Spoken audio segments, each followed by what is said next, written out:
World gold council की report के मुताबिक 2025 में दुनिया भर के सेंट्रल बैंकों ने करीब 863 टन गोल्ड खरीदा और उससे पहले लगातार 3 साल तक हर साल 1000 टन के आसपास खरीदारी हुई। यानी इतिहास में पहली बार इतने बड़े स्तर पर सरकारें खुद गोल्ड जमा कर रही थी।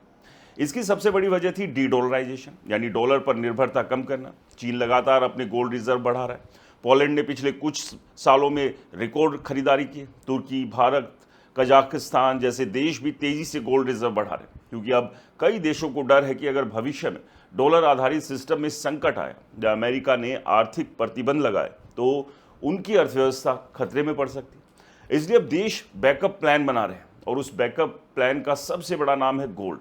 दोस्तों, रॉयटर्स की एक रिपोर्ट के मुताबिक कई देशों ने डॉलर रिजर्व की हिस्सेदारी कम करनी शुरू कर दी है और गोल्ड को सुरक्षित विकल्प मान लिया। वहीं फाइनेंशियल टाइम्स की रिपोर्ट बता रही है कि 2025 में निवेशकों और सेंट्रल बैंक की भारी खरीदारी ने गोल्ड को रिकॉर्ड स्तर तक पहुंचा दिया। अब यहाँ सबसे दिलचस्प बात सुनिए, 2026 में जब पहली बार in gold we trust report आई थी, तब गोल्ड करीब $670 प्रति औंस था। उस समय भी बहुत सारे लोगों ने कहा था कि इतना महंगा गोल्ड कौन खरीदेगा, लेकिन आज वही गोल्ड कई गुना ऊपर पहुंच चुके हैं। यानी जिन्होंने उस समय गोल्ड को नज़रअंदाज किया, उन्होंने इतिहास की सबसे बड़ी रैली मिस कर दी।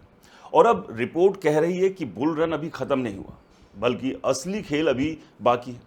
रिपोर्ट के मुताबिक जनवरी 2026 में गोल्ड ने करीब $5,595 प्रति औंस का रिकॉर्ड हाई छुआ था और फिर 2025 में गोल्ड में करीब 64% की तेजी भी देखी गई थी, जिस 1979 के बाद सबसे बड़ी सालाना तेजी माना जाता है। अब सवाल उठता है कि आखिर सोना इतना मजबूत क्यों हो रहा है। इसकी सबसे बड़ी वजह है दोस्तों दुनिया का बढ़ता कर्ज। इंस्टीट्यूट ऑफ इंटरनेशनल फाइनेंशियल यानी IIF के आंकड़ों के मुताबिक 2025 के लास्ट तक दुनिया का कुल कर्ज लगभग $348 ट्रिलियन तक पहुंच गया, जबकि अकेले अमेरिका का राष्ट्रीय कर्ज $39 ट्रिलियन के पार पहुंच चुका है। सोचिए, इतना पैसा आखिर लौटाया कैसे जाएगा। और जब सरकारों पर इतना भारी कर्ज होता है तब अक्सर वो ज़्यादा पैसा छापती है, जिससे करेंसी कमज़ोर होती है और महंगाई बढ़ती है।